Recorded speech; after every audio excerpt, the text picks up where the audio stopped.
एक देश जिसे दुनिया कभी डेवलपिंग के नाम से जानती थी, एक मोमेंट जिसने सबको हिला दिया, और एक सीक्रेट ब्लास्ट जो हिस्ट्री को हमेशा के लिए बदल गया। ये है इंडिया के न्यूक्लियर पावर बनने की कहानी। 1940s में एक विजनरी साइंटिस्ट होमी जहांगीर भाभा ने सोचा, अगर इंडिया को पावरफुल बनाना है तो साइंस ही फ्यूचर है। उनका विजन था इंडिया को एटॉमिक टेक्नोलॉजी में दुनिया के टॉप पर ले जाना। उन्होंने एस्टैब्लिश किया Tata institute of fundamental research, जहां इंडिया का न्यूक्लियर मिशन साइलेंटली ग्रो होने लगा।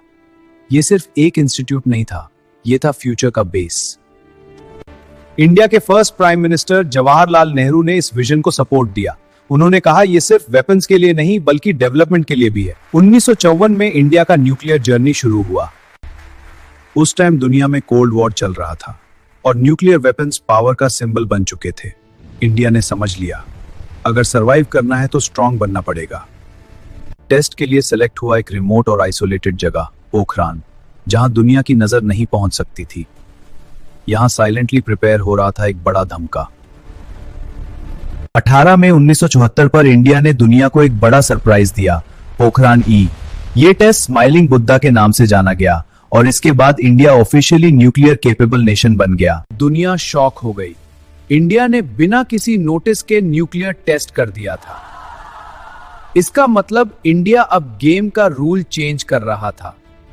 कई कंट्रीज ने इंडिया पर सैंक्शंस लगा दिए, टेक्नोलॉजी और रिसोर्सेज रोक दिए गए, लेकिन इंडिया ने रुकना नहीं सीखा। ये मोमेंट था जब इंडिया ने डिसाइड किया, हम खुद अपना फ्यूचर बनाएंगे। फिर आया 1998, जब प्राइम मिनिस्टर अटल बिहारी वाजपेयी के लीडरशिप में इंडिया ने एक बोल्ड डिसीजन लिया। इंडिया ने अपनी न्यूक्लियर पावर को नेक्स्ट लेवल पर ले जाने का प्लान बनाया। फिर आया मई 1998, इंडिया ने कंडक्ट किए 5 न्यूक्लियर टेस्ट, पोखरण 2। ये टेस्ट इतने सीक्रेट थे कि दुनिया को तब पता चला जब ब्लास्ट हो चुके थे। इसके बाद इंडिया ऑफिशियली एक न्यूक्लियर पावर बन गया। अब इंडिया के पास कैपेबिलिटी थी अपने देश को डिफेंड करने की और दुनिया को अपनी स्ट्रेंथ दिखाने की। इंडिया ने एक इंपॉर्टेंट रूल फॉलो किया, नो फर्स्ट यूज, मतलब इंडिया पहले न्यूक्लियर अटैक नहीं करेगा। यह दिखाता है कि पावर के साथ रिस्पॉन्सिबिलिटी भी जरूरी है। तो ये कहानी सिर्फ न्यूक्लियर टेस्ट की नहीं है, ये कहानी है विजन, स्ट्रगल और डिटर्मिनेशन की। एक देश जो दुनिया के सामने खड़ा हुआ और साबित किया, इंडिया किसी से कम नहीं।